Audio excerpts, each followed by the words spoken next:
Alright, so hello and welcome. So, there's a new oversimplified video out, and it's on the First Punic War, which I know somewhat about. The Second Punic War is more what I know, but the First Punic War, this ought to be interesting. So, without further ado, let's get to it. This video was made possible by NordVPN. Click the link below and get an exclusive deal with a huge discount and a 30-day money-back guarantee. Introducing our new, glorious, breathtaking bucket plushie. Limited quantity, available now, along with some Punic War character pins. Yes, you should go buy this. Also, this helmet right here I could talk about for a very long time, but basically, if you know the Spartan helmets, this is what this is technically emulating, except it's pushed up on your head. That's why it has that little funny thing. A corruption, more or less, of it. Buy them, or I'll marry your mother. It's your choice. Oh, Marcellus, you sure have a lot of dignitas. Kiss me. Okay. Hey, Dad. Hi, son. Just reading the newspaper. What can I do for you? Well, you know how you always say Rome is the greatest civilization in the world? It bloody well is. Well, I was just wondering, what makes us so great? How did we come to be? Wow. My son. Boy, let me take you on a journey. To this side of the room. The story of Rome begins with these beautiful baby boys going to town on some she-wolf mommy milkers. That's gross. You're gross! Sorry, son. You're not gross. Romulus and Remus are those two. And they apparently did milk or suck milk from a wolf. That's how the story goes. I love you. They're called Romulus and Remus, and when they grew up in 753 BC, they founded Rome. But there was just one problem. They couldn't agree on which of them should be the king. But they worked it out peacefully, right? Oh, heavens no. Romulus caved Remus's skull in with a shovel. Here's a picture. Our first king committed fratricide? I know. Look at his face. When's the part where we become the greatest civilization, Dad? Yeah, it's true. He did murder his brother, so the story goes. Dad. Well, you see, at first Rome was full of men. Oh, yeah. I'm talking like a real sausage party. You know what I mean? Yes, sir. So we invited some neighboring cities over for a big feast. And then we literally kidnapped all of their women. Here's a picture. Look at that one. Yeah, so if I remember correctly, Rome was originally just like a criminal haven with no women, and then this happened, and yeah, so then they can actually start, reproducing. She's like, This is messed up. You're messed up! Ugh. Sorry. I'll be a better father. I promise. So then, finally, after centuries of monarchy, those tyrannical kings started getting a little too big for their britches. So we overthrew the kings and established Rome as a republic. Is that when all the killing stopped? Oh, heavens no. That's when the killing surged, baby. We went wild and conquered the Latin League, the Samnites, the Etruscans. Woo! What a rush! Yeah. That's a lot of history right there where they basically, fought them. If you play Rome 2 Total War, you actually fight the Etruscans that are still around. So yeah, a lot of fighting had to happen. Dad, Rome seems pretty barbaric. You're barbaric! Oh, I forgot to tell you about the time a prophet told Saturn his son would one day overthrow him. So Saturn literally ate his own son seconds after he was born. I don't want to see a picture. Here's a picture. Dad! Look at that! That's messed up, man. Are we really this uncivilized? Hey! If we were so uncivilized, would we use communal toilets where we all fart and poo together in one big stinky, steamy, dirty toilet room? Yeah, Dad. We would! Clean your butt with a sponge, Timulus! But all these guys just used it! What's wrong with your son, bro? I don't want to be Roman. This is so weird. You're weird! Sorry, you're not weird. I'm sure you're probably fine.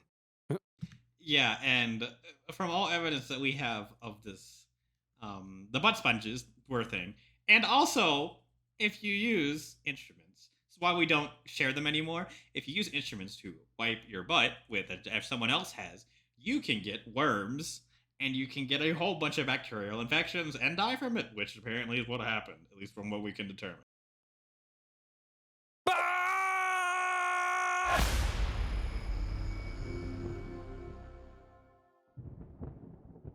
The Roman Republic, a nation that, since its foundation, had been stabbing necks all the way down the Italian peninsula. Yes, they have. And this is very accurate for their armor, actually.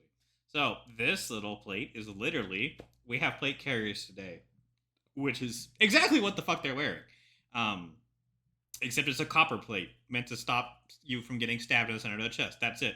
It's the same thing for the, I'm just going to call them Etruscans, even though that's not what they are. But yeah, these people wearing the same thing, basically. They have their scutum, and they have their little feathers. The feathers, again, this is very standardized, but not really. It's really whatever the fuck you bring, what you had. But this isn't the famous Roman Empire that ruled the known world. Not yet anyway. This is a relatively juvenile Rome, still just a regional power. In 264 BC, the big daddy of the Western Mediterranean was Carthage. Let's rewind a bit.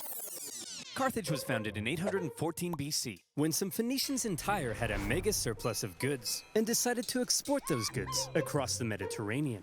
They became the dominant trading power in the region, and to support their growing trade network, the Phoenicians established a number of colonies, one of which was Carthage. Therefore, Carthage began its life as a Phoenician trade colony, and the Carthaginians were actually Phoenicians. Or, if you're a Latin-speaking Roman, they were Punic, hence the name of the video. Over the centuries, Carthage gradually Yes, basically. expanded and became the region's base of power. Just like Rome, Carthage was a semi-democratic republic with its own senate and judiciary. Semi-democratic republic. Okay, more democratic than fucking Rome was, but yeah, republic with senate that you technically vote in is correct, but it's so heavily skewed towards the wealthy, it's kind of funny. So, But there were also some pretty hefty differences between the two. While Rome was big into farming and stabbing people in the neck, the Carthaginians, on the other hand, just like their Phoenician forefathers, had built their power through trade and navigating the waves. They went here and there, selling ivory tusks, gold, and slaves. And as a result, they were rolling in it. Whenever they weren't busy swimming around in their copious hoards of money, in their spare time, they also possibly enjoyed sacrificing their children to Baal, the god of... Let me just check my notes. Ah, yes. Plant fertility. Oh boy, these figs aren't that's interesting. More you know. looking too hot. Maybe if I throw my son into a burning pit of fire, they'll grow. Have you tried watering them, Dad? No, we'll try that second. As a result of all their trading, Carthage had emerged as one of the Mediterranean's superpowers. But wait, they said. Rome? What the heck is that? Well, I know it's a pretty obscure little country that you've probably never heard of.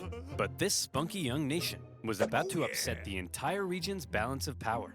Initially, the two sides enjoyed relatively friendly relations, and had even signed a couple treaties. But it was a relationship that was practically destined to turn sour. See, Rome had a thing. Yeah, and I can tell you already before he speaks. You see why this little bit isn't covered? This is called Syracuse. They're gonna fight over this city. Because, you know, Carthage wants to complete the island. Rome doesn't want them to get Syracuse because it's a very important trading city. And so, the war begins. Thing where they like to aggressively expand their boundaries, often viewing such expansion as a defensive act. Kinda like when you kill your neighbor, because you knew eventually they would have tried to kill you first. Meanwhile, Carthage was extremely protective of its wealthy trade network. So if you put a very strategically important island between them, well, 2 + 2 = war. Tensions rose, and the two sides began viewing each other with increasing disdain. The hard-working Romans looked across the water. They have Lorica Hamada. I don't think that's right. I don't think that's right for this time period. It's a little bit early for the First Punic War. But basically, just think of this as chainmail. I don't believe they had this. They're still using bronze. They're still using old helmets. But yeah. The money-hungry Carthaginians and said, "Look at those dishonest crooks. Bet they've never done an honest day's work in their lives." And the Carthaginians looked back and said, "Look at those simple-minded brutes. Bet they've never sacrificed a baby in their lives." Yeah! While war between the two superpowers seemed inevitable, the event that finally triggered it was a little unexpected. The whole thing began with a few simple mad lads on a wild night out. These mad lads are called the Mamertines. They were Italian mercenaries employed by the tyrant of Syracuse, here. But when he died, his successor said, "Sorry fellas, we don't need any big burly men with sharp sticks anymore. You can all go home." The Mamertines, as it turned out, didn't want to go home. So instead, they went to the nearby town of Messana and said, "Hey man, we are but poor little buff boys without a home. May we come in?" Aw, poor fellas. Sure thing. Just so long as you promise not to massacre all of us. We promise. The Mamertines then massacred all of them. Well, not all of them, just the men. And they stole their homes and families. Ha! This is my house now. This is my best dad ever mug now. And you guys are my new family. Son, wanna go play catch with your old papa? You're not my real dad! Ugh, teenager. Yeah, we have a very different view of war than what they did back then. All I'll say about that. Am I right, dear? You're not my real husband! Ugh, I'm so trapped in this marriage. Then get out! No, Messana was now controlled by the Mamertines, and they began raiding up and down the Syracuse coastline. When the new ruler of Syracuse saw this, he wasn't happy.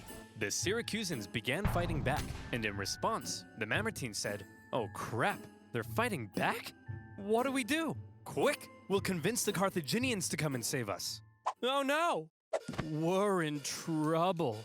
And we need a big, strong empire to come and rub our bellies. Why are you saying it like that? If I was a big, strong empire, I think I'd like to be seduced.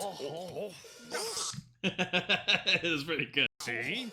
It's working! The Carthaginians had long dreamed of controlling all of Sicily. They had been fighting Syracuse and their Greek influence on the island for centuries. And now, here was a great opportunity to get one over on them. So Carthage promptly answered the Mamertines' cry for help and sent a force to garrison Messana. As it turned out, however, some within the ranks of the Mamertines weren't too happy with the occupying Carthaginians, and they sent out a second cry for help to Rome. When it reached the Roman Senate, they were a little more hesitant. Going to help the Mamertines ran the risk of triggering an all-out war with Carthage, and they had only just finished conquering the Italian peninsula, so they were kind of tired. Plus, the Mamertines were all the way across the water. They had never made a leap like that before. So you would assume that to avoid any conflict with Carthage, the exhausted Romans would probably sit this one out. But you would assume wrong. Rome just couldn't resist a good chance for war. Okay, so yes, that is very true. There's also something you should know. So technically the Rome is colored red, which is technically correct. Just know that Rome itself saw itself as Roman, and none of these people were Roman to them. Just the city of Rome was, okay? The rest of these people were allies or could be Roman eventually. But allies are Italian cities that were allied with Rome, quote unquote, that would provide troops that had their own structure and stuff, but semi-followed the Roman system. But they weren't Romans. Why? Well, there's something you gotta understand about Rome. See, as a republic, they were hellbent on preventing any one man from ever gaining too much power. And so rather than having one leader, Rome had two, called consuls, who shared power. These consuls could also only serve for 1 year at a time, before new consuls were elected. And then you couldn't be reelected for 10 years, if I remember correctly. And they also had veto power of each other, so... These measures to limit the powers of the consuls were noble, but had an interesting side effect. The consuls knew they had just 1 year to try and gain as much glory and prestige as possible, something that was very important in Roman society. And the best way of gaining glory and prestige? Military victory, of course. The Roman... Ooh, yes, so Roman victory. These guys are, I think, representing Triarii. They have mail. That's a breastplate. And they have a spear, which they did. The Triarii did not give up their spear. Also, depends how early this is. Just judging on their helmets, they're Triarii, because they can afford that shit. And the good armor. But Rome also did use spears in the beginning, technically.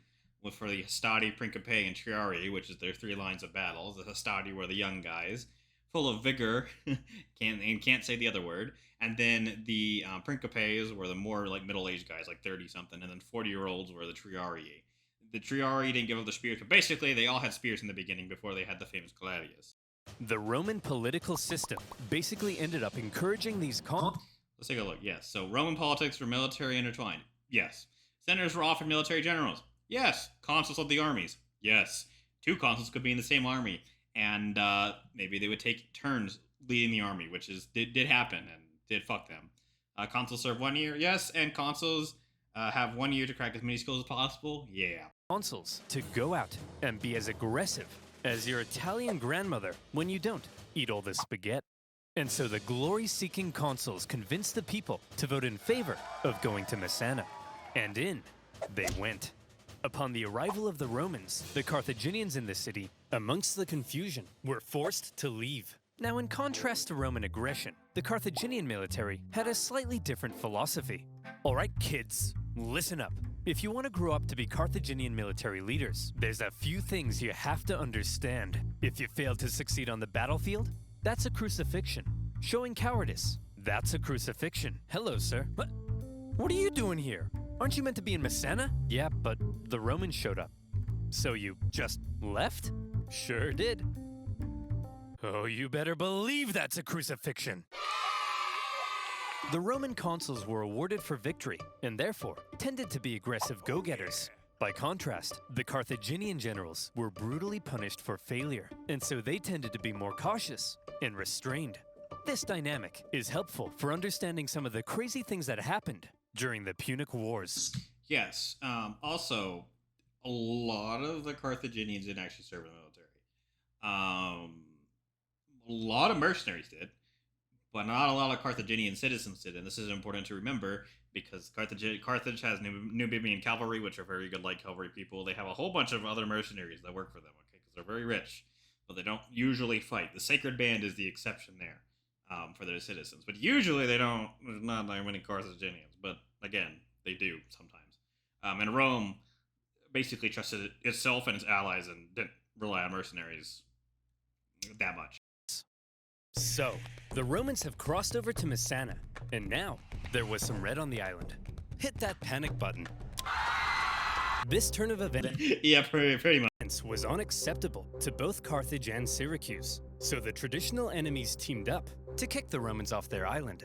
They surrounded the city and said, "Hey, you jerks! This isn't your island! Come out of there at once!" Okay, we're coming! See, Phil, you just gotta speak with authority. That's what being an alpha male's all about. Hey, man. Oh, you brought your weapons and armor? No, I didn't mean... Oh, crap. Out the Roman legions came to engage the Carthaginians in battle, and they sent them packing. With the Battle of Messana, whether intended or not, by going to help the Mamertines, the two sides had just slipped into an all-out war. With the initial Roman victory, towns across Sicily, including Syracuse, began switching allegiance, because being a winner is more fun. But the Carthaginians weren't about to just give up that easily.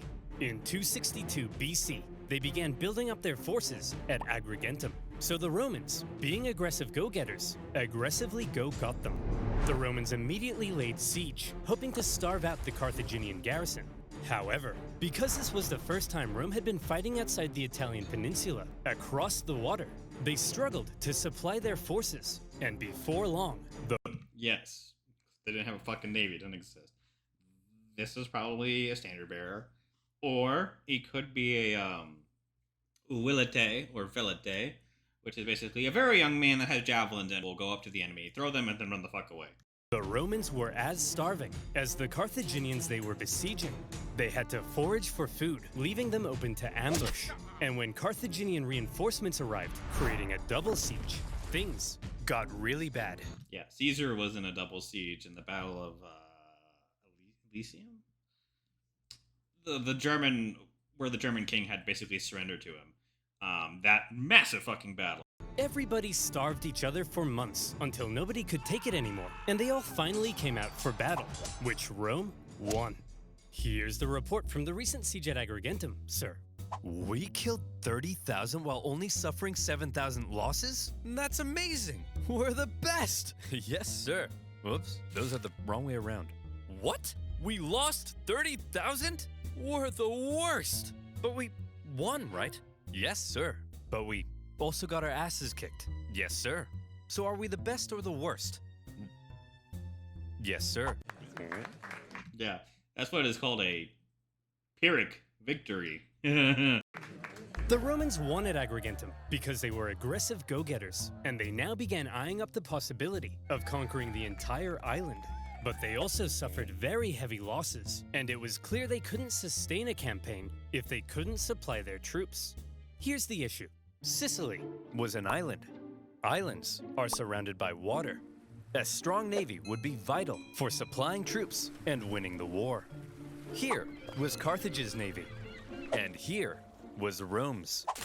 I think you can see the problem. Historians debate just how much naval experience Rome had at this point. Presumably, they must have had something to defend their shoreline. But whatever it was, it would have paled in comparison to the Carthaginian juggernaut. And so Rome had to figure out exactly what to do about all this water. Yes, and they also, if I remember correctly, they didn't even have the fucking ships the Carthaginians had. They had nothing compared to those things. So, there they go capture one. And then they basically reverse engineered it. Come on, men. We're not gonna let some pansy candy-ass water get in the way of our glorious victory against Carthage. Charge! Tell my kids I love them. We're gonna need a bigger boat. What's a boat?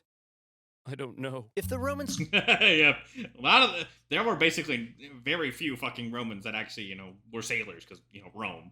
wanted to win this war and obtain Sicily, there was only one thing for them to do. I guess we're just gonna have to go ahead and build ourselves a war fleet, aren't we? From scratch? From scratch. But we don't even know how. Never mind how to fight with one. Don't worry, Hank. We're up to the challenge. Come on, guys. We're Romans. And Romans aren't afraid of anything. Ends. Yeah, that's fucking pretty funny. So, the Romans worked long and hard trying to figure out how on earth you actually build the latest style of warship. In the end, they had a bit of luck on their side. A Carthaginian quinquereme ended up accidentally grounding on Italian soil. The Romans found it and copied the design. Yeah, yes, sir, just like I said, because they couldn't build a fucking boat to save their life. While the new fleet was being built, the Romans trained rowers on land. And would you believe it? The Romans put together a full fighting fleet of 120 warships in just 2 months. A staggering feat. Now, I know what you're thinking, but oversimplified. If the Romans can build a war fleet from scratch in 2 months, then why does it take you half a year to make a video? Well, my valued subscriber, I think you should shut up.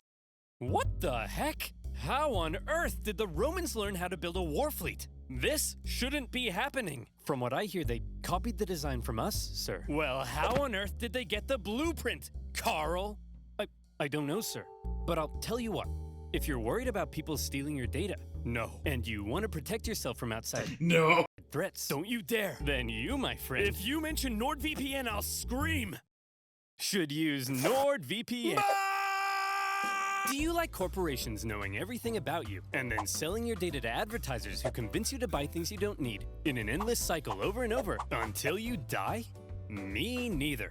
And that's why I use NordVPN. NordVPN allows you to connect to super fast secure servers all around the world, encrypting your IP address to protect your online data from undesirable eyes. That means you can look at all the squatty potties you want, and no one will know. With NordVPN, you can search for better online deals in other territories and unlock content not available in your country. NordVPN now comes with a threat protection function and much more. And if you don't like it, it comes with a 30-day money-back guarantee. Go to nordvpn.com/oversimplified to get an exclusive deal with a huge discount. That's nordvpn.com/oversimplified. And as always, you'll be supporting my channel. So thank you. Now, where were we? All I'll say about NordVPN is it's a very good service. I'm not sponsored by them, fucking obviously. It doesn't work in China if you go anywhere deep. That's all I will say about that. Oh yeah, the siege at Agrigentum, supply issues, and building a war fleet. So now the Romans have a navy, and it's time to put it to the test. But how does one wage ancient naval warfare? Easy. All of the ships had giant bronze rams on the front, so all you had to do was outmaneuver the enemy and give him the jimmies. Easy as pie. And so the aggressive Romans set out for some good old-fashioned jimmy giving. The consul, Gnaeus Cornelius Scipio, set out for the town of Lipara, believing the garrison there wanted to join the Romans. As he entered the harbor, however, he found himself trapped by a Carthaginian fleet, and in the following skirmish, he was completely outmatched. The Romans may have had a brand new fleet, but when it came to engaging in actual combat, their inexperience showed. Yeah, they had no idea what the fuck they were doing at this point. I think it's after this battle they learned that, yeah, maybe if we just make it like land, like if we put a fucking, big bridge down and kill all of them on the ship, it's better. Because that's what they ended up doing. Because they were not very good sailors and they couldn't actually fucking maneuver to save their lives. There was just something better about the Carthaginian ships. The Carthaginian rowers had nicer abs. The entire Carthaginian Empire had been built on expert seamanship. So, when it came to water, the Carthaginians were better, and the Romans were wetter. In their initial skirmish, the Romans were beaten so badly that the consul, Scipio, was given a nickname, Asina. And if you're wondering what that means, just drop the Ina.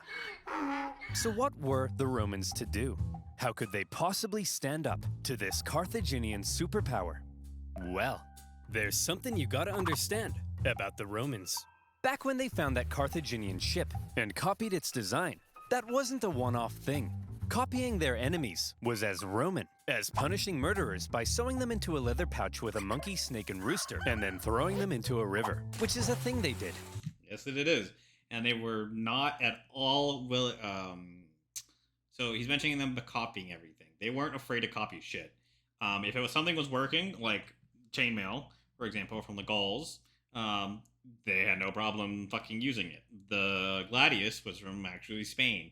They copied it, used that thing. They had no problem copying anything. Or abandoning an idea because it was tradition, and then the new thing would be put into effect of basically a new thing, new copy of something that just works better. So that was the one thing they had, and that really did see them succeed a lot in the ancient world. Wait, what was I talking about? Oh yeah, copying their enemies. Many of the most famous Roman inventions were actually borrowed. Aqueducts, chariot racing, their gods. Even in warfare, the Romans would get pierced by a Sabine javelin, and they'd be like, wow. They'd get hacked to bits by an Iberian sword, and they'd be like, wow. And they'd copy the designs for themselves. However, they wouldn't just copy it. They would advance it, finding ways to adapt it as perfectly as possible. And in the case of naval warfare, the Romans realized if they wanted to beat the Carthaginians at their own game, they would have to adapt. The Romans excelled at combat on land, not on water. But what if, they said, we could somehow turn a sea battle into a land battle? I swear to God, I haven't watched this video before, but I can tell you I'm just mythically good. Sounds crazy, right? Well, they made a couple of tweaks to their warship, and look, here they come again. They must love getting their asses kicked. Sir? What's that toll thing sticking out of their ships? They really are idiots. Look at that thing. That'll make them blow over. I mean, look at... Bob! Bob! Get your camera out. Take a picture of it. Yeah. I mean, how stupid can you be? Let's just add a big wooden tower to our ship that'll weigh us down and blow us over in the wind. I mean, what does that thing even do? Yeah, pretty much. The Romans had built a big swinging spiked gangway called the Corvus. So when the Carthaginian ships approached to ram them, the Romans would just slam them. The Carthaginians tried going around, no problem. The Corvus could swivel. Try going behind, the Romans would huddle to the coastline. It was foolproof. Those big, sexy Carthaginian rowing muscles could flex all they want, but they were no match for the Roman mind. So ladies, you see, what really matters is what's on the inside. Well, to an extent, right? Again, Carthage could still outmaneuver them, basically do whatever the fuck ever. But in close combat, yeah, it was pretty bad. We're pretty even at that point. Please go out with me. And with that, the Romans, who had only just recently began dabbling in the art of naval combat, thanks to their ingenious corvus, had just managed to outclass the Mediterranean seafaring superpower. The Carthaginians were stunned, and the general in charge of the defeated Carthaginian fleet, well, you better believe that's a crucifixion. And you see his name is Hannibal. Hannibal's dad. With their newfound control of the seas, the Romans could now more easily blockade coastal cities and supply their legions on land. Surely, the Romans were now free to unleash their aggression all over the island. Haha! Hey Carthaginians, what are you gonna do now that we're free to rampage across the island? We're gonna go inside these walls and close this gate. Oh, come on guys, stop messing around. Come out so we can kill you. No. Oh, come on. No. Oh, no. To counter the new Roman supremacy, the Carthaginians decided to engage in a defensive war of attrition, forcing the Romans to engage in siege after lengthy siege. The war in Sicily became a long, hard, back-and-forth slug. One by one, cities slowly fell as the Romans gained ground. Occasionally, the Carthaginians countered and even pushed them back, only for the Romans to rebound again. And whenever a city did finally fall, the Romans could delight in slaughtering the entire population and selling any survivors into slavery, which was pretty standard procedure at the time. Yep, was standard. Pretty standard fucking procedure. Barbaric for our standards, but totally fine for them. In general, the campaign on land was progressing much slower than the Romans had hoped, and quite frankly, they were getting sick of it. So in 256 BC, they decided that something had to change. Hey everyone, my name's Marcus Attilius Regulus, and I'll be one of your consuls for this year. Look, as I'm sure you all know, Sicily's being a bit of a drag. Sure, I could go and spend my entire year as consul besieging one single city, but they'll never make a naked statue of me for that. So here's the new plan. I'm gonna skip Sicily entirely, take my army, and go right for the heart of Carthage itself. I'll slaughter the men, enslave all the women and children, and when I return, you'll all build 1,000 naked statues of me. Marcus, that women and children stuff, that seems pretty evil and barbaric. No, Jim, it's perfectly normal in the ancient world. Sometimes we even chop their pets in half. True. Okay, guys, looks like the Romans are coming straight for us this time. And what will they do when they get here? They'll kill us all. They'll massacre each and every last one of us. They may even chop our pets in half. That's barbaric! No, Rob, it's actually pretty normal for the time. We'd do the same to them. Who'll protect us? Funny you should ask, Mary. That's kind of why I called this meeting. Who will protect us? Protect our families, our homes, our children. You guys? Ha!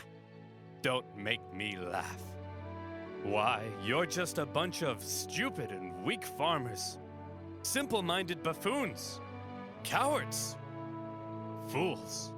Rob here thinks enslaving women and children is barbaric. You're a snowflake, Rob. Yes, you are. The fact is, if the Romans manage to land on African soil, we're all gonna die. A terrifying, hideous, unspeakably painful death. Is that the end of that speech? Yes. Yeah. The Carthaginians had to stop the Romans from ever landing in Africa because they believed that would be the end. So as the Romans were building an invasion fleet, the size of which the world had never seen before, the Carthaginians were preparing an even bigger one to stop them. And in 256 BC, as the Roman invasion fleet made its way south, the stage was set for a humongous battle that saw 680 warships, around 300,000 men, fighting to decide the course of the war. It's funny to think about that. For 256 BC, 300,000 people fighting. To this day, the Battle of Cape Egnomus remains possibly the largest naval battle in human history, all the way back in ancient times. And that's because 300,000 men is usually not able to participate in one battle at sea. So the next time your granddad tells you about the time he sank a Japanese aircraft carrier, kick him in the nuts. The Romans had a lot riding on this battle. They weren't just sending their warships, but transports as well, full of supplies and horses for their invasion of Africa. They therefore formed a protective wedge-like formation to punch through the long, thin Carthaginian line. The Carthaginian generals, however, desperate to prevent the Romans from reaching Africa, had a plan of their own. As the Roman fleet approached, the Carthaginian center feigned a retreat, luring the Romans in so their outstretched flanks could envelop them and get around the Roman corvus. A clever plan. But with such a huge battle and so many ships crowded together, the Carthaginians struggled to maneuver as hoped. And in the chaos, 3 separate battles emerged across the huge battle space.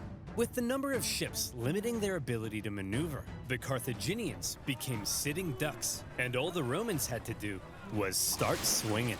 The Roman center came out on top, and were then able to turn around and rescue their pinned down flanks. The Battle of Cape Egnomus. So what that's called is defeat in detail. So basically, Rome wasn't going to beat them in the massive fucking battle. But if they piece apart their smaller fleets and can beat them individually, then they can swing their main forces around and, do the rest. Down flanks.